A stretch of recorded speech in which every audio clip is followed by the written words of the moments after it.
vous venez d'une grande famille. Oui. Est-ce que vous pouvez me parler un peu de votre famille?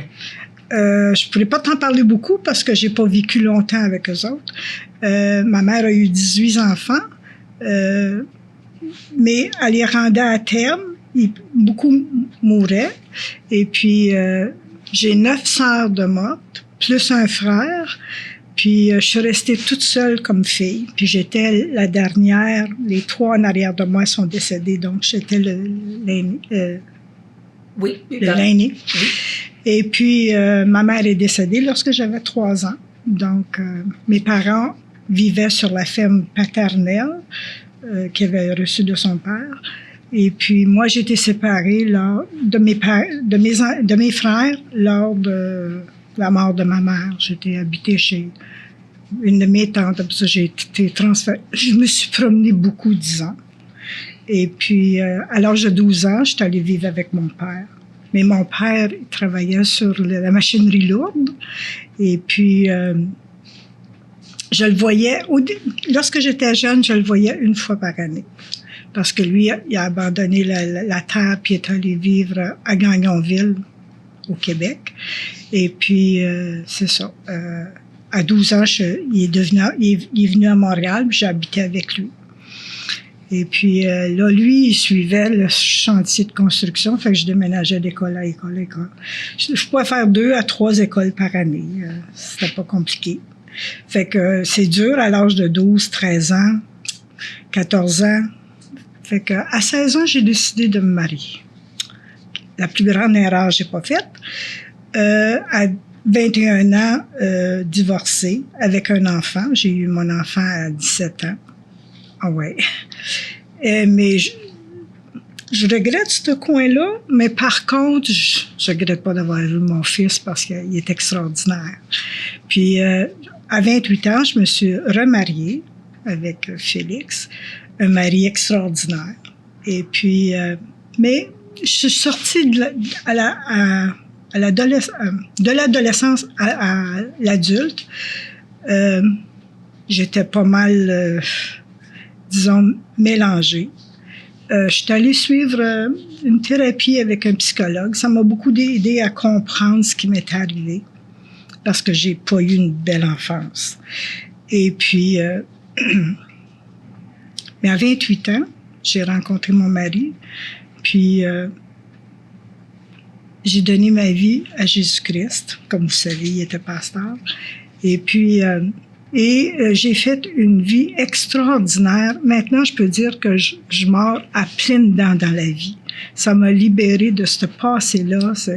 Ça m'a fait grandir personnellement. À l'intérieur de moi, ça a guéri des choses. L'âme a été guérie. Qu'est-ce qui était brisé, ça a été guéri. Puis j'ai pu pardonner à ceux qui m'ont fait du mal. Ça a été une libération aussi, parce que parfois, quand on ne pardonne pas, on reste prisonnier de nos choses. Puis, j'ai 2 enfants. J'ai mon garçon de mon premier mariage, mais j'ai une fille avec Félix. Et puis, ils ont réussi dans la vie. C'est ce qui m'encourage le plus. Il n'y a rien de plus beau que si tu quittes cette terre puis tu vois tes enfants heureux. Oui. Ouais. Puis, j'ai 4 petits-enfants. 3 garçons et une fille. Puis j'ai un arrière-petit-fils. Puis bientôt le 2e qui s'en vient, puis ça va être une fille. J'ai ça. Fait que je suis bénie amplement. Est-ce que d'avoir vécu cette enfance-là, de premièrement quand votre mère est décédée très jeune, puis qu'après ça, vous avez passé là, de famille en famille, pour après ça être avec votre père, mais est-ce que pour vous, c'est important? Est-ce que c'est important pour vous la stabilité d'un foyer? Oui. C'est ce qui compte le plus pour moi, puis les enfants aussi, l'encadrement d'un père puis d'une mère. Je trouve que c'est le plus important. Puis c'est ce qui m'a manqué, donc j'ai essayé de développer ça dans mon couple. Et puis, amener jusqu'à date, ça a bien fonctionné. Ça, c'est une valeur que vous direz que c'est ça. C'est important pour que l'enfant se sente bien, se sente serein. Oui, oui.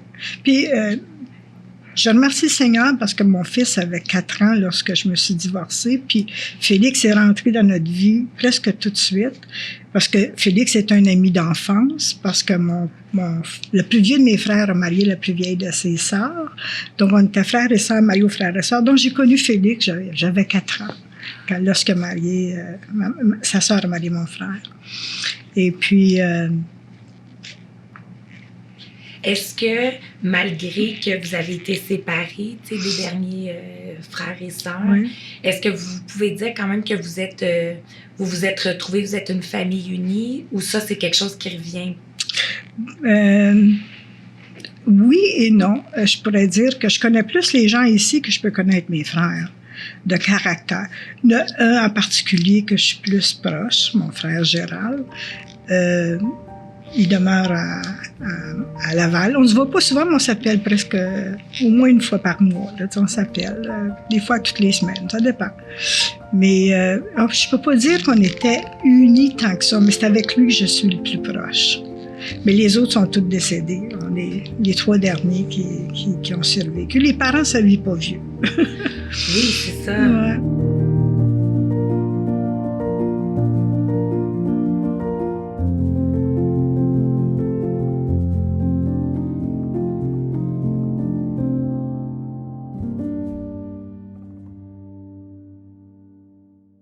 Vous avez eu une enfance très difficile. Est-ce que vous trouvez que de nos jours, par exemple, on apporte un peu plus d'aide aux enfants qui vivent des moments de difficulté, ou vous trouvez que c'est pas mal similaire? Comment vous voyez ça, vous, un enfant qui aurait vécu votre enfance aujourd'hui? Je trouve que parfois, on néglige, parce que lorsque je vois la petite fille de Granby, par exemple, c'est atroce. Puis il y a eu plein d'occasions où que les gens auraient pu s'impliquer puis se sont pas impliqués. Ça m'attriste énormément. Parce que moi aussi, j'ai vécu ça, puis j'ai été battue par une ma tante, puis je l'aurais jamais dit. Elle, je la trouvais courageuse de l'avoir dit. Puis j'ai souvent dit à mes enfants, s'il y a quelque chose dans votre vie qui vous trouble lorsqu'ils étaient jeunes, il faut en parler, parce que celui qui te fait du mal, si tu parles pas, il va continuer à le faire, tandis que si tu cries haut et fort, ça va arrêter.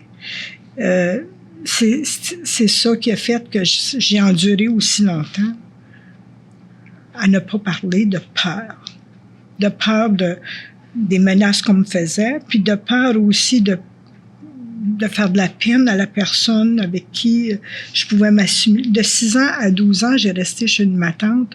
Elle était extraordinaire. C'était la mère que j'avais pas connue. Et puis, mais mon oncle était pas correct. Je l'ai jamais dévoilé pour pas y faire de peine. Donc, faut parler. Puis ça, n'importe quel enfant va venir se confier à moi dans ce problème-là. Je dirais, il faut que tu en parles. Faut pas que tu viennes se cacher. Puis la petite fille, elle en a parlé, fait que je trouve que les adultes se sont pas assez impliqués parce qu'on aurait pu arrêter ça. Puis vous dites que pour vous, la tante était extraordinaire, vous l'aimiez beaucoup. Vous n'y avez pas parlé parce que vous vouliez pas y faire de la peine. Mais est-ce que vous aviez la confiance de vous confier à elle?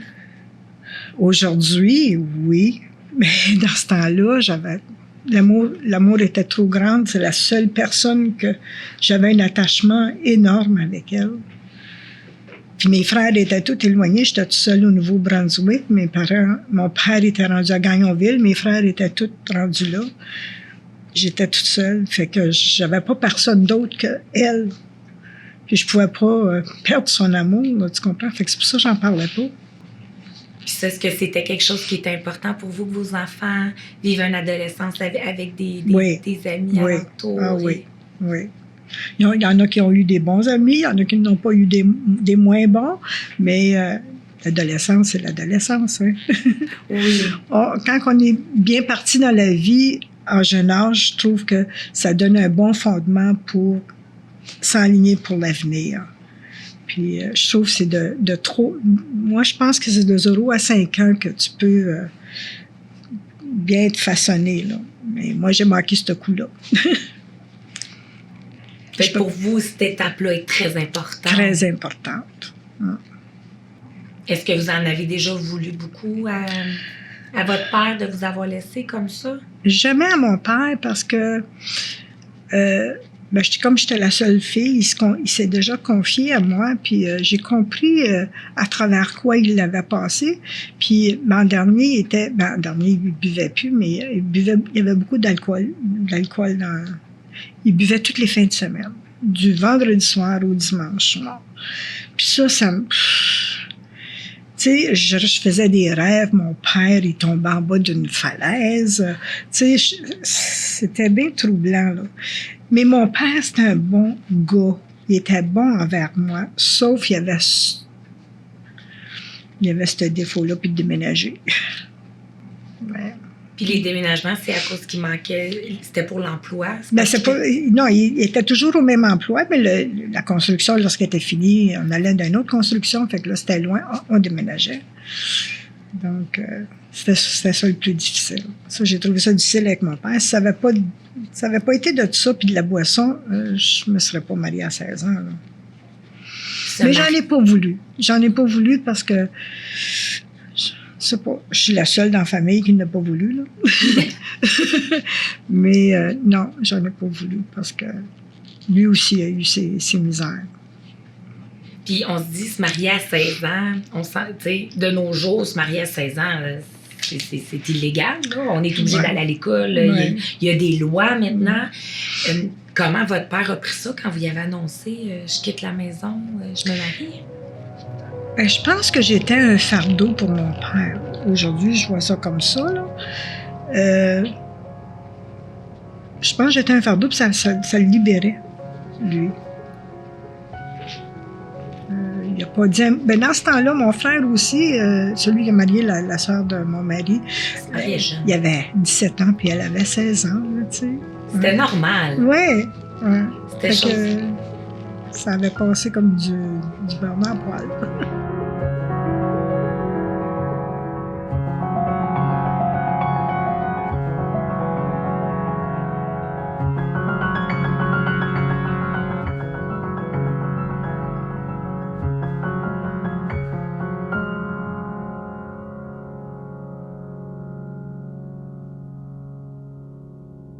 Puis est-ce que vous diriez que vous avez eu 2 enfants à 12 ans et demi à peu près de différence? Oui. Est-ce que vous pourriez dire que les accouchements, la naissance, c'était différent par rapport au conjoint? Comme si j'avais accouché sur une autre planète. Lors du premier, le mari il assistait même pas à l'accouchement. Puis moi, ma mère est décédée d'un accouchement. Fait que, puis j'ai 16 ans, là, j'ai 17 ans quand j'ai eu l'enfant. Je pensais que j'allais mourir, là, moi, là.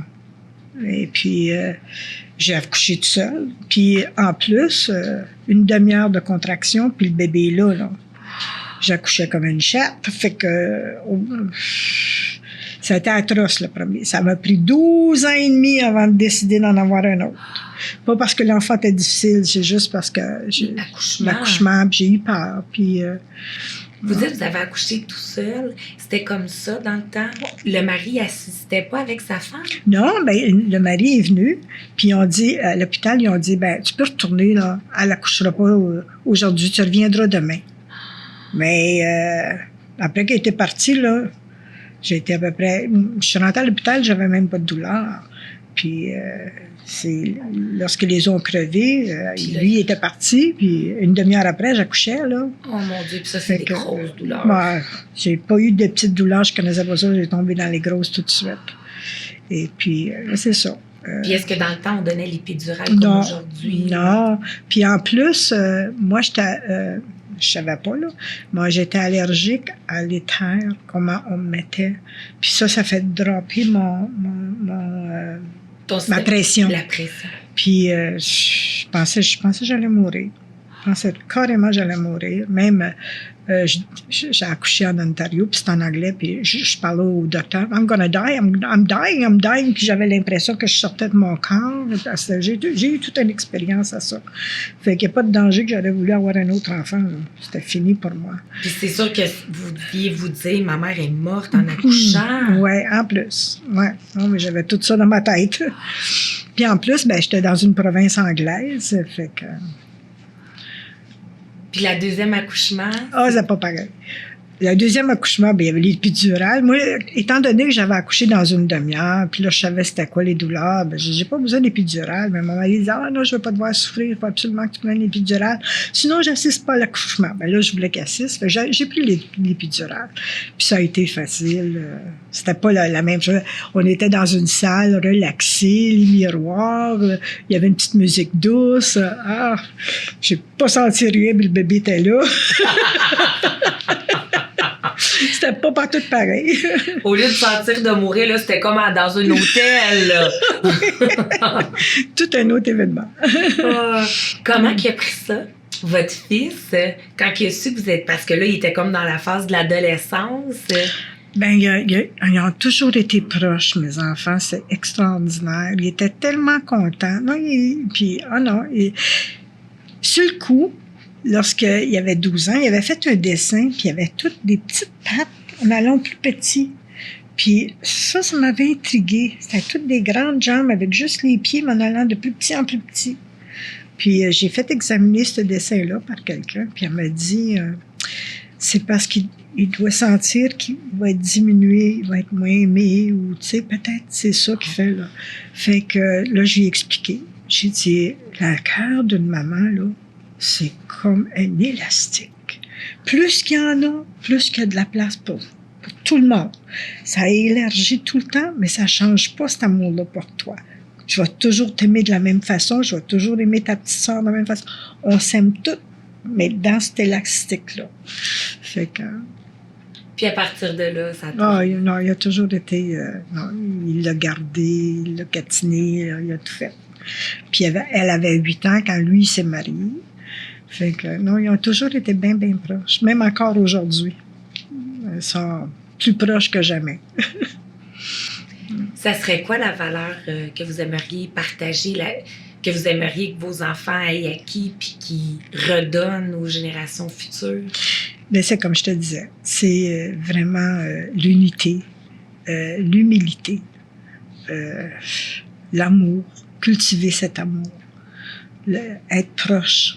Être au courant de ce que tes enfants font, de tenir proche. Même, je travaillais beaucoup, tu sais, les enfants sont jeunes au travail, puis j'avais 2, 3 travails, puis je prenais pas assez de temps. Puis des fois, je regarde ça, je dis, ça a déjà tout passé, ce temps-là, puis où est-ce que j'aurais dû prendre plus de temps? Puis souvent, ma fille, elle travaille, elle est notaire, puis elle travaille des 80 heures par semaine. Je disais, tu devrais laisser ça, là, puis prendre du temps avec tes enfants. Puis je pense que c'est ça le plus important. C'est de prendre le temps, parler avec eux autres, connaître leurs amis, les inviter à la maison, un noyau. Construire un noyau. Ouais. Ouais. Est-ce que vous trouvez avec notre vie un peu effrénée, là, qu'on court toujours, que des fois, on se dit plus tard, on va prendre le temps d'être ensemble? Non, mais c'est passé plus tard. Tu sais pas si tu vas te rendre plus tard, première des choses. Puis deuxième des choses, c'est que je trouve aujourd'hui, tu places ton enfant en garderie. C'est pour ça que je suis devenue chauffeur d'autobus scolaire, moi. Je voulais être à la maison avec mes enfants, l'été à la maison avec les enfants. Je conduisais pour leur école, fait qu'ils étaient dans mon autobus. Fait que c'est important. Ça, c'est important. Mais aujourd'hui, on place les enfants en garderie, puis après ça, on les a à la maison juste le soir. On n'ose pas les réprimander, parce que là, on les a pas vus de la journée. Puis, des fois, c'est des foyers différents. Le père, là, une semaine, l'autre semaine, c'est la mère. C'est encore plus difficile. Fait que je trouve que c'est encore plus important de passer du temps avec tes enfants.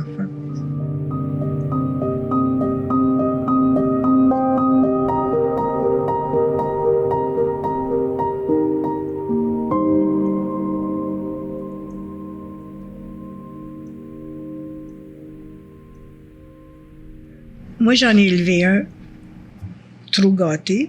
Le premier, là, je n'étais pas prête à être une mère, première des choses. Je l'ai trop gâté. Puis l'autre, je l'ai été trop sévère. Fait qu'entre trop gâté et trop sévère, il y a un milieu. Puis parfois, c'est là qu'il faut se placer. Puis, laisser tes enfants aller à trop gâteau, ça fait des enfants rois.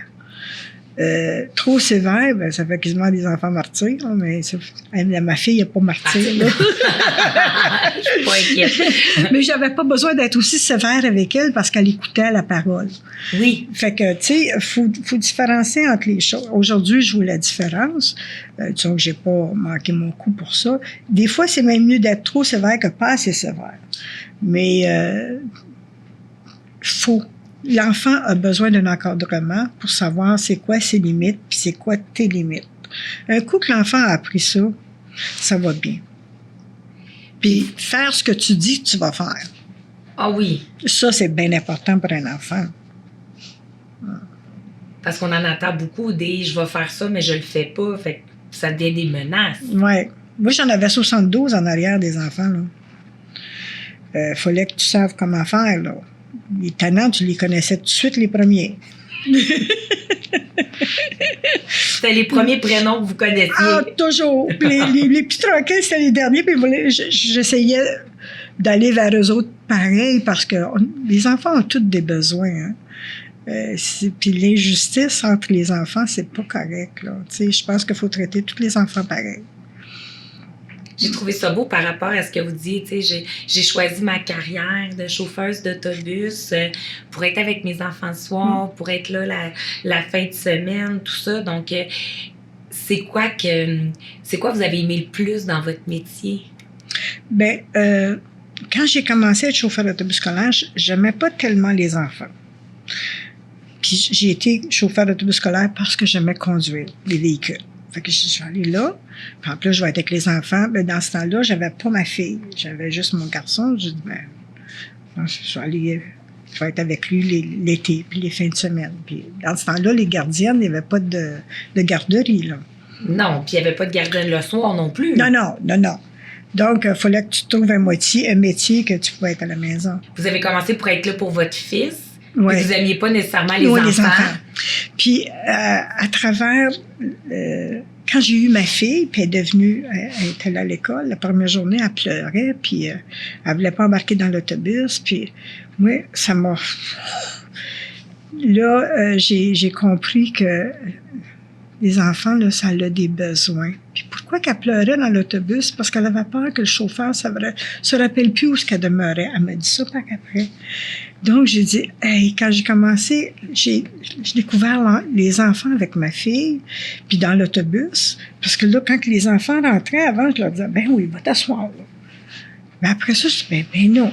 Là, Madame Nicole, elle va te conduire chez vous après, mais là, il faut aller à l'école parce que t'es grand maintenant. Je prenais le temps avec lui de jaser, puis de le connaître, puis ça m'a rendu plus sensible aux besoins de l'enfant. Puis après, j'essayais d'être juste avec chaque enfant. Puis je te dis, à refaire le métier, je le referais demain matin. Est-ce que vous étiez avant-gardiste? Dans ces années-là, il ne devait pas avoir beaucoup de chauffeuses d'autobus? Non, j'étais à peu près dans les premières. On avait des autobus qui n'étaient pas adaptés à nous. Puis des power bras qu'on appelle, là, je ne sais pas comment on dit ça en français. Oui, il n'y avait pas de power steering dans ce temps-là. Non, puis des briques à bras, là, c'était raide. Oui, c'était quelque chose. Vous avez fait ça pendant combien d'années? 44 ans. Hum. 44 ans? Oui. Les autobus ont dû évoluer? Ben oui, ils ont changé. En dernier, j'avais l'air conditionné. Tout était automatique. Wow! Oui. Est-ce qu'il y avait les portes avec le petit stop dans le temps? Non, ça ne devait pas exister. C'était quoi? Ça ressemblait à quoi? La première autobus que vous avez conduit ne devait pas avoir il y avait juste des tirons. J'ai une photo. Il y avait juste des petits ronds comme flasher en avant, puis c'est tout. On n'avait pas de stop, puis il n'y avait pas de bras en avant. Les bras, d'ailleurs, j'ai été une de ceux qui ont expérimenté ça les premières. Ah oui? Oui. Après ça, ils nous avaient fait des micro-ondes, là. C'était comme un micro-ondes. Quand il y avait quelqu'un qui passait trop proche des roues, ça se mettait à klaxonner, ça. Mais là, c'était pas bon parce que quand il y avait une feuille qui passait, ça klaxonnait, là. Oh mon Dieu! Fait que là, c'est là qu'ils ont décidé de prendre le bras. Ah, OK! Ouais, C'était ça l'évolution. Ouais. Puis est-ce que vous trouvez aussi qu'avec l'évolution des autobus, vous avez vu l'évolution de l'achalandage des voitures? Ah, ben oui. Ah oui. Autobus scolaire, il faut que tu sois prudent en avant, faut que tu regardes en arrière, faut que tu sois partout, faut que tu sois psychologue pour les enfants. Puis, plusieurs métiers là-dedans, là. Ils disent que c'est facile d'être chauffeur d'autobus scolaire, mais c'est pas si facile que ça. Puis surtout, de nos jours, les enfants, on a beaucoup d'enfants rois. Fait que si toi, tu mets pas le pied à terre, les autres, ils vont le mettre pour toi. Puis ils vont te promener. Ah oui. Vous avez vu l'évolution aussi du manque de respect, entre autres, du savoir-vivre, du savoir-être? Oui, oui. Les enfants difficiles, c'était pas compliqué à les contrôler, à les calmer. J'avais une petite fille, entre autres, j'ai eu plus de difficultés que les autres. Elle a été 1 an avant que je puisse la mettre sous ma main, là. C'était un enfant roi, puis elle faisait ce qu'elle voulait, puis que quand même tu n'en parlais aux parents, ça donnait rien. Et puis, un moment donné, elle me demandait quelque chose, je disais non. Toutes les fois. Elle dit, pourquoi Madame Nicole, elle dit, vous me dites tout le temps non, puis aux autres, vous dites oui. Ben, je dis, parce que les autres, ils m'écoutent, puis toi, tu m'écoutes pas. Fait que quand tu voudras avoir quelque chose de moi, ben, faut que tu commences par m'écouter, puis là, tu vas être accordé, tu vas avoir des faveurs. Ça a pris 1 an. Quand elle a vu que je changeais pas d'idée, elle a changé d'idée. Puis ça a venu ma meilleure. Oh! Oui. Elle s'assisait dans l'autobus, puis elle contait des histoires, puis je disais, je la nommerai pas, là. Je dis, où t'as pris cette histoire-là? Ben, elle dit, je les invente. Je dis, wow! Elle amusait tous les jeunes autour d'elle. C'était spécial. Mais c'est ça, il faut un encadrement pour un enfant. S'ils n'ont pas d'encadrement, ils savent plus quel bord prendre, puis ils savent plus où aller.